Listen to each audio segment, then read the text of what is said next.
I stood by the French doors of my estate, watching the lavish pre-wedding gala I'd paid for. My daughter Emily twirled in her designer dress, a vision in white and gold. Crystal chandeliers cast a soft glow over imported roses and gold-trimmed everything. After 30 years of building my business empire, I thought this was the pinnacle of my happiness. Watching my only child marry into a prominent family, while my beautiful wife of 3 decades beamed at my side. I was wrong. Hidden in the shadows of a marble column, I became invisible to the 2 women I loved most in this world. Claire, my elegant wife, stood with Emily near the grand staircase, both clutching champagne flutes. I was about to step forward to join them when Claire's words froze me in place. "I can't believe the old fool paid for all this," she sneered, her voice dropping to a conspiratorial whisper. Emily smirked. "We only have to pretend for 3 more weeks." "The moment the honeymoon starts, I file for divorce," Claire whispered, leaning closer to my daughter. "I get half the estate, the accounts, everything. You'll have your trust fund, the yacht, the Paris apartment. He'll be left with nothing but his stupid business cards." Emily giggled viciously. "Cheers to Dad, the world's richest doormat." My hand tightened around my own champagne glass until I thought it might shatter. 30 years of marriage, 26 years of fatherhood, all of it, a calculated charade. But I showed no emotion. Not yet. My name is Edward Halston. At 56, I'm the founder and CEO of Halston International, a global logistics and supply chain corporation I built from nothing. I started in a basement office with second-hand furniture and a single phone line. Now I employ over 15,000 people across 23 countries. I met Claire at a charity gala when I was making my first million. She was 24, a former beauty queen turned marketing executive with amber eyes and a laugh that could light up a room. I proposed 6 months later. Back then, I was too busy building my empire to notice the calculatedness behind her smile. We had Emily 2 years into our marriage. I still remember holding that tiny bundle in my arms, making silent promises to give her everything I never had. My own father had abandoned us when I was 9, leaving my mother to raise 3 children on a waitress's salary. I swore my child would never know want or neglect. Perhaps I overcompensated. Emily's childhood was a parade of privileges: private schools, horse riding lessons, summers in Europe, winters in the Caribbean. Claire insisted our daughter deserved the best of everything, and I never questioned it. I was often away on business, building the fortune that funded their lifestyle. "Your father works so hard because he loves us," I overheard Claire tell Emily once when she was about 10. Now I wonder if that statement had always been followed by mocking laughter when I wasn't around. I had been loyal to a fault. Despite opportunities and advances over the years, and there were many in my position, I never strayed. Claire was my wife, my partner, the mother of my child. That meant something to me. Apparently, it meant something very different to her. Looking back, the signs had been there for years. I was simply too trusting, or perhaps too preoccupied, to see them. There was the time 5 years ago when Claire lost her anniversary diamond bracelet, only for me to discover later that she'd sold it to fund a secret spa retreat with her friends. When confronted, she cried and claimed she was depressed and needed self-care. There were the mysterious weekend charity events that left no trace in social media or society pages, the credit card charges at hotels in neighboring cities when she was supposedly visiting her sister. And Emily, my princess, had grown increasingly distant after college. She'd call only when she needed something, a new car after she wrecked the Mercedes, money to invest in a friend's startup that never materialized, a down payment for a Manhattan apartment she barely used. Last Christmas, I overheard Emily on the phone in her childhood bedroom. "Mom's working on it," she had said to someone. "The old man's going to set up a trust for the wedding. We just need to be patient." I'd assumed she was talking to her fiancé about financial planning. How naive I was. 6 months ago, Claire began meeting more frequently with our family lawyer, citing estate planning concerns. "We're not getting any younger, Edward," she'd said with an affected sigh. "We need to make sure Emily is protected." I agreed. I'd always planned to leave everything to my family anyway. What I didn't know was that Claire had been exploring ways to access my assets immediately, not after my death. She'd been laying groundwork, building a case, documenting fabricated evidence of emotional neglect and financial control. My executive assistant, Margaret, who had been with me for 15 years, tried to warn me. "Mr. Halston, Mrs. Halston requested copies of all your financial holdings yesterday," she told me 3 months ago. "I thought you should know." I dismissed her concerns. "Claire's just being thorough about the wedding expenses," I said. Margaret gave me a long look but said nothing more. The final piece fell into place 2 weeks before I overheard their conversation at the gala. My private banking manager called me directly rather than going through my assistant. "Mr. Halston, I wanted to confirm the transfer authorizations personally," he said. "It's unusual to move funds of this magnitude to offshore accounts without prior discussion. I had authorized no such transfers. When I investigated, the request had come from an email address nearly identical to mine, with a single character difference. The account details belonged to a shell company I later discovered Claire had established through her cousin, a minor banking executive. The attempt failed due to security protocols, but the intent was clear. They weren't just planning to take half in a divorce. They were trying to take everything. After overhearing Claire and Emily at the gala, I retreated to my study. My hands trembled as I poured a glass of 30-year-old scotch, a bottle I'd been saving for Emily's wedding day. I sat in darkness, the only light coming from the gardens where 200 guests celebrated a union that was nothing but a calculated extraction of wealth. Years of memories flashed through my mind. Claire's face when I surprised her with her dream house on our 10th anniversary. Emily's graduation day when she hugged me and whispered, "I couldn't have done it without you, Dad." All lies, performances to keep the cash flowing. Around midnight, Claire came looking for me. She entered without knocking, perfectly coiffed even after hours of socializing. "There you are," she said, her voice honey-sweet. "Everyone's asking where the father of the bride disappeared to." I looked at her, really looked at her, perhaps for the first time in years. Behind the practiced smile and carefully maintained beauty, I saw calculation, coldness, a predator waiting for the perfect moment to strike. "Just needed a moment," I replied, keeping my voice steady. "Big crowds, you know." She approached, placed her hands on my shoulders and kissed my cheek. I smelled expensive champagne and the French perfume I'd bought her last month. "Don't stay away too long," she purred. "This is all for Emily, for our family." Family. The word echoed in my mind like a cruel joke. When the door closed behind her, I made my decision. This wasn't a marriage. It was a long con. And I refused to be the punchline any longer. I would not rage. I would not confront. I would not give them any warning. I would be as calculating as they had been, but more efficient, more thorough. I picked up my phone and called the one person I knew I could trust. "Marcus," I said when my old friend and attorney answered, "I need your help with something urgent and completely confidential. Can you come to my office first thing tomorrow and bring Patricia from the forensic accounting team?" For the first time that night, I smiled. It wasn't a pleasant expression. Over the next 2 weeks, I became the perfect doting father and husband. I signed checks without comment. I nodded enthusiastically at wedding details. I posed for family photos with my arm around Claire's waist, smiling as if I hadn't heard her planning to destroy me. No one, not even Margaret, knew what I was doing behind the scenes. Marcus and his team worked around the clock, implementing a plan I had privately called Operation Exodus. Every asset, every account, every property underwent a transformation.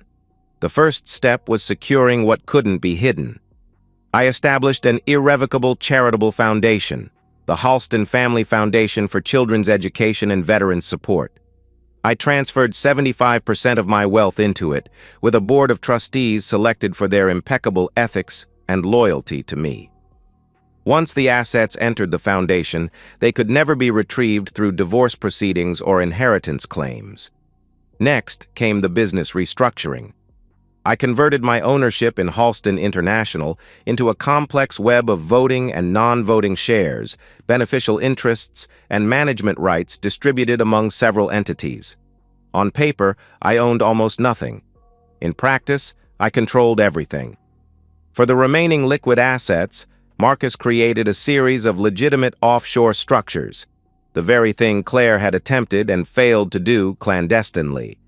The difference was that mine were bulletproof, established with every legal protection available. Patricia, meanwhile, gathered evidence. Her team recovered deleted emails, text messages, and recorded phone conversations from company devices Claire and Emily had used over the years. They documented the attempted fraudulent transfer, the pattern of financial exploitation, and the planned conspiracy. Most critically, I hired Denham Investigation Services, a discreet firm specializing in high-profile surveillance.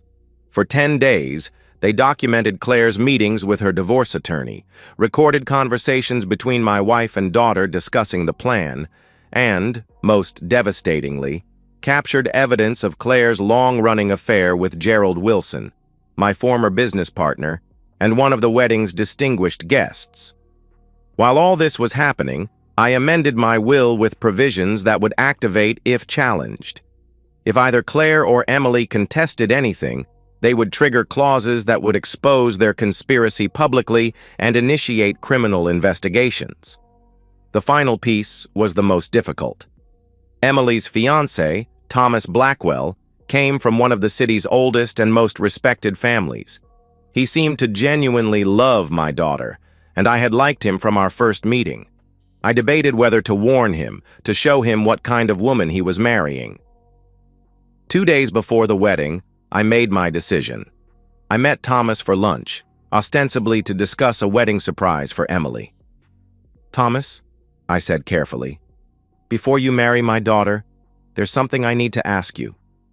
Do you love Emily for who she is, not what she has, or what she might inherit?" His answer was immediate and sincere. "Of course, sir.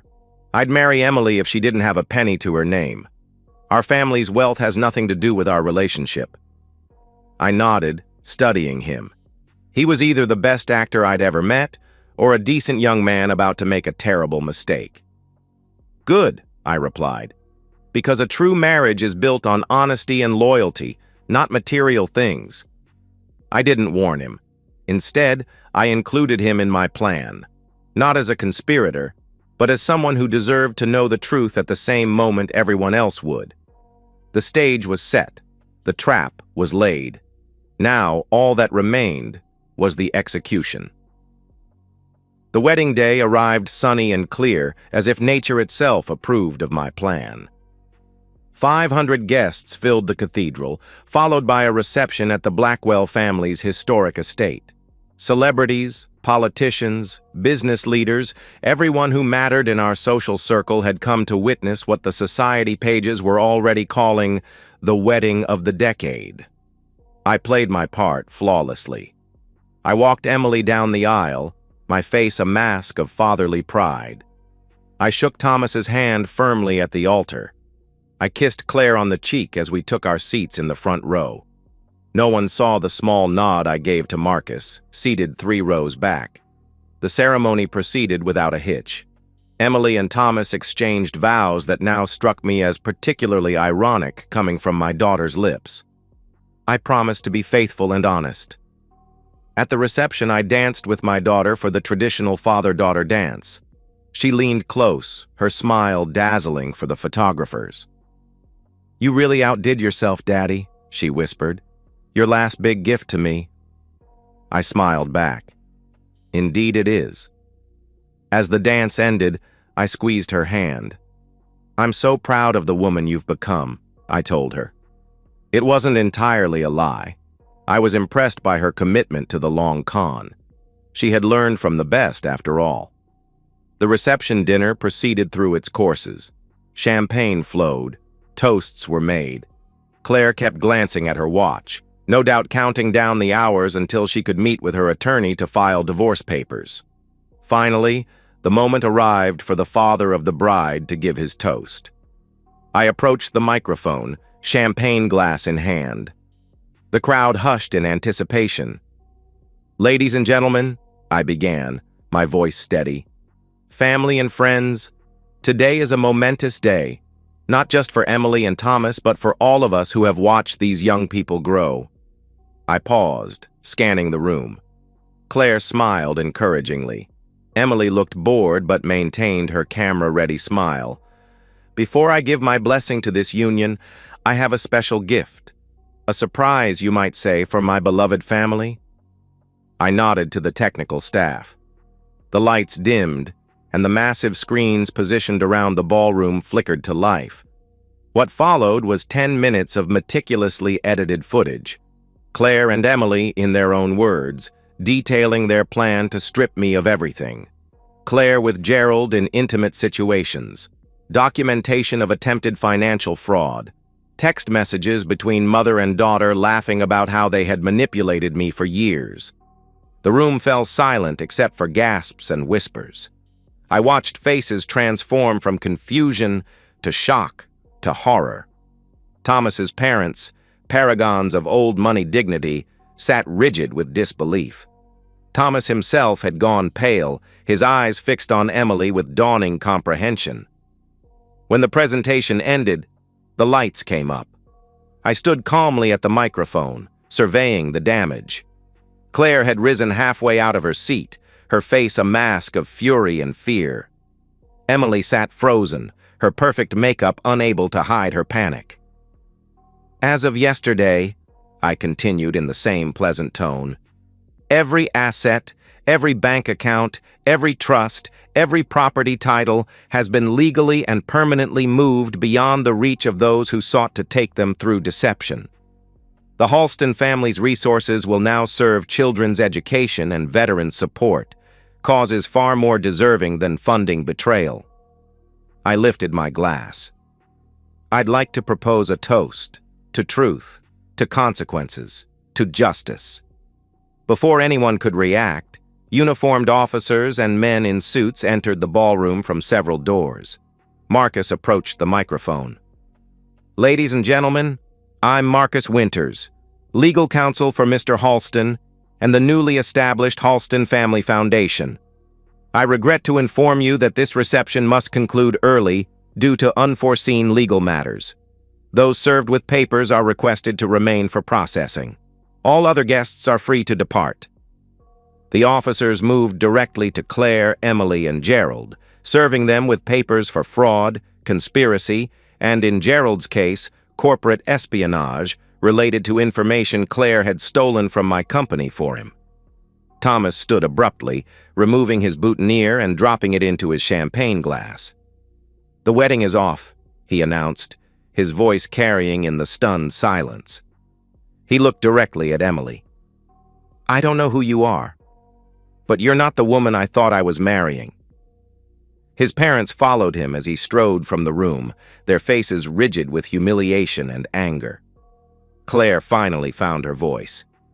"You can't do this!" she shrieked, lunging toward me. 2 security personnel stepped between us. I met her gaze calmly. "I already did." Emily began to sob, mascara running down her cheeks. "Daddy, please! You don't understand!" "I understand perfectly," I replied, loud enough for those nearby to hear.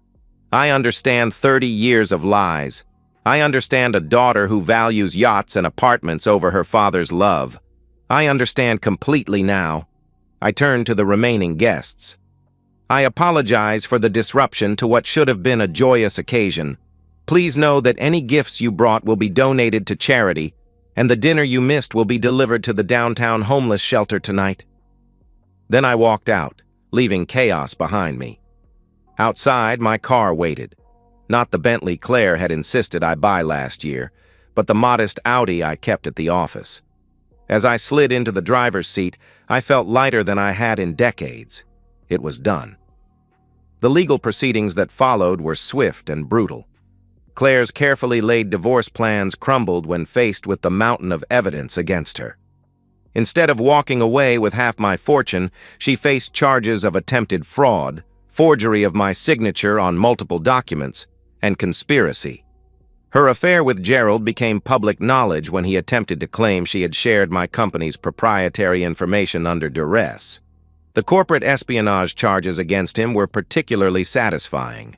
He lost his own company when his board forced him out amid the scandal. Emily's humiliation was complete. Abandoned by her fiancé and his powerful family, cut off from the trust fund she had taken for granted, she faced not only legal consequences, but social exile. The society pages that had once fawned over Chicago's golden daughter now ran headlines like "The Wedding Scammer, Heiress Exposed in Shocking Betrayal." Thomas, to his credit, handled the situation with dignity. He issued a brief statement saying he was deeply disappointed and requesting privacy. 6 months later, I sent him a letter, not to apologize, but to express my respect for how he had conducted himself and to assure him that I had always believed him innocent of any knowledge of the conspiracy. He never responded, which I understood. Claire fought the charges until the evidence became insurmountable. Faced with the prospect of prison, she accepted a plea deal that left her financially ruined, legally restricted from accessing any Halston assets, and thoroughly disgraced. Her society friends vanished overnight. Her cousin at the bank was fired. Her sister, who had alibied her charity weekends, stopped taking her calls. Last I heard, she was working as a sales associate at a department store in Phoenix, living in a studio apartment, her beauty fading without the expensive treatments she could no longer afford. Emily proved more pragmatic than her mother. She cooperated with prosecutors, turning over evidence against Claire and Gerald in exchange for reduced charges. She gave a tearful interview to a second-rate entertainment show, claiming she had been manipulated by her mother and was heartbroken to have hurt her beloved father. I didn't watch it. Margaret told me it was pathetic. Emily now works as an event coordinator's assistant in Los Angeles, a humbling position for someone who once expected to manage a multi-million-dollar trust fund. She emails occasionally, her messages filled with apologies and pleas for reconciliation. I read them but never respond. Some betrayals cut too deep for forgiveness. As for me, I stepped back from the daily operations of Halston International, appointing a trusted protege as CEO while remaining chairman of the board. The Halston Family Foundation has become my primary focus, funding educational opportunities for underprivileged children and support services for veterans. I sold the mansion, too many ghosts in those elegant rooms, and moved to a comfortable but modest lakeside home where I can fish and read and think. Sometimes I wonder if I was too harsh, too absolute in my retribution. Then I remember the cold calculation in their voices that night at the gala, the years of deception, the thorough betrayal of everything I thought we shared. No, I decided. They had chosen their path with open eyes and malice aforethought. I simply let them reach their destination, just not the one they had planned. 1 year after the wedding that never was, I stood on my dock at sunset, watching the light fade over the water. My phone buzzed with a text from Margaret, who had remained loyal throughout the ordeal and now ran my foundation's daily operations. "The Claire situation handled," it read. "Judge denied her petition to revisit settlement. Again." I smiled and put the phone away. Justice, like revenge, was a dish best savored slowly. "You both played the game," I said to the empty air. "You both lost. I simply let you." And for the first time in 30 years, I was truly, completely free. And so, we've reached the end of today's story. Was it what you expected, or did it take a twist you didn't see coming? I'm curious to hear your thoughts. Share them in the comments below, and let's get a conversation going. If this story kept you hooked, make sure to hit that like button. And if you're new here or just haven't subscribed yet, now's the perfect time to join our community. I bring you fresh, captivating stories every day, so click that subscribe button and turn on notifications so you never miss out. Thanks for watching, and I'll see you in the next one.